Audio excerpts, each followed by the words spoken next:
We're going to do something very interesting today.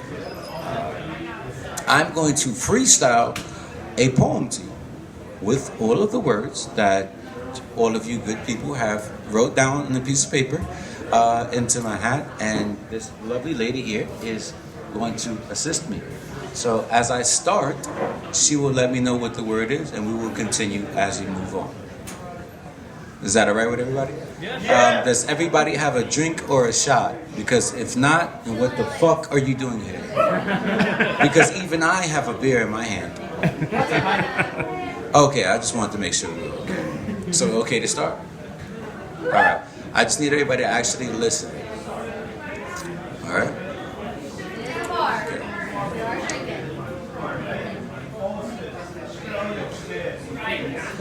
The hardest thing to do in my life, as I kept moving along, was to find that there's always an end and a beginning, where you should start, where you should end, where you should stop. But most importantly, is that when you feel like your heart and your mind and body is up against the wall, is to never stop. Look at a brick wall as something to climb over, not something to ram your head into and continuously get into the same problem. And as we're doing that, which is very difficult to say, because the worst thing in the world to do is not be able to explain exactly how you feel. Have you ever looked at yourself and said, I don't know how I feel, I don't know why I'm mad right now? I don't know why when I look at you, it's not that I'm looking at you or looking through you. I'm looking at the inside of you, that you forgot the innocence that you had inside of you before you were hurt the first time ever in your life. Whether it could be by me, whether it could be by me or someone else. The enigma of how it feels is a stigmatism to my eye, and I don't want to be caught up in dealing in devilishness. So I just want to make sure this stigmatism in your eyes doesn't make you look at me different.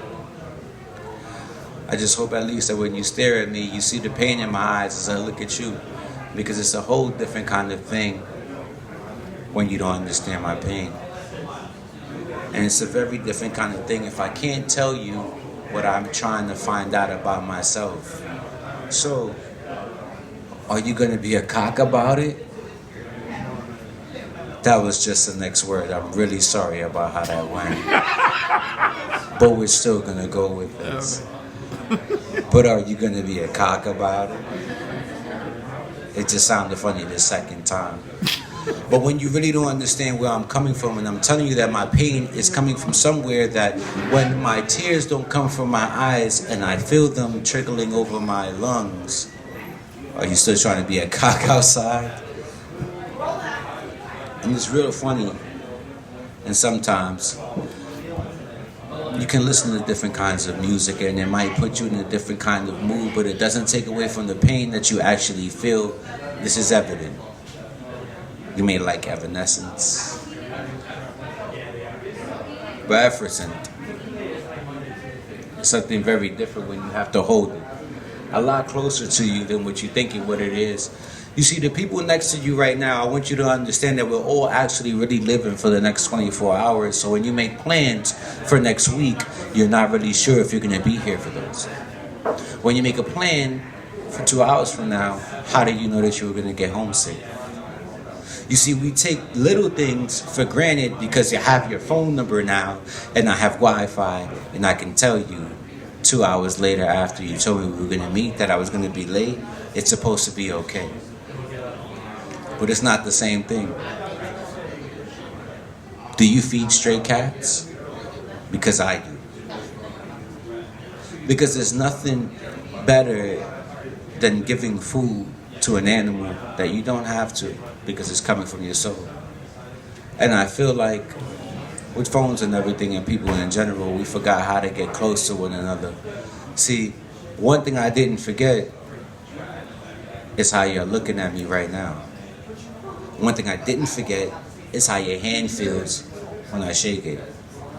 One thing I didn't forget is the hug I give you when I see you. But now because you can text me, you can video chat me, that's feasible. We're all missing common human interaction. Do you remember when the last time you said I actually love you and touched that same person you said it to? I'll wait. Nobody. I'll wait again. Still, nobody.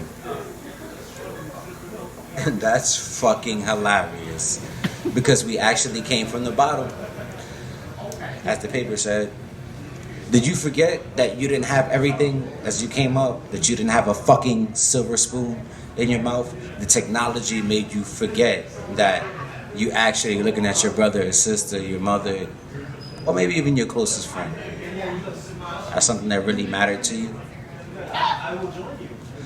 So as we're all here and we're drinking, I asked you all to write something on a piece of paper to provide me with something to talk about. And we're still not over. But I just want you to understand, none of you have touched your phone now. Remember what it's like to be a person.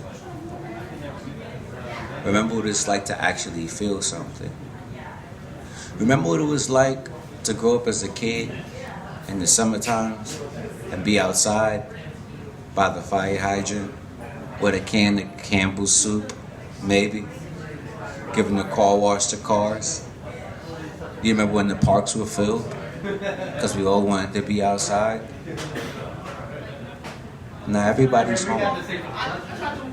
Not talking about anything, but just trying to figure a way to transport your mind from one place to another. See, technology's done something different. And I give it to them because they've succeeded. Because you forgot that if I give you a like or a thumbs up on your picture, now I'm not your friend if I don't call you.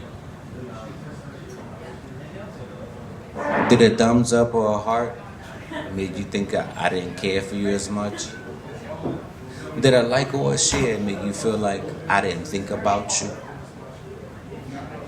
Do you even remember how it felt to just share the space around me?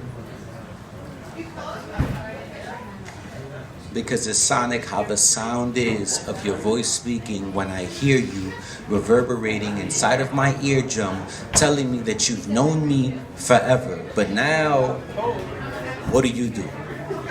Like a picture. You may share a broadcast. I might not even be able to read this small scripture, I guess says radio, but that's even music that I don't listen to anymore. I'm just asking you all as you look at me. Let me be honest here. Because I'm just going to take the last word and just said, I feel like we're all brainless. Honestly, that fit perfectly. Because I want you all to look at each other, your closest friends here. Nobody knows me. And again, my name is Johnny. Do you remember the last time that you can call your friend and remember their number without having to look in your phone? Do you remember just coming to their house, sitting down with them and their family, and everything was just A-okay? Do you remember anything like that? Because if you do, I hope you understand me. Thank you. I'm done though. Y'all have a good one.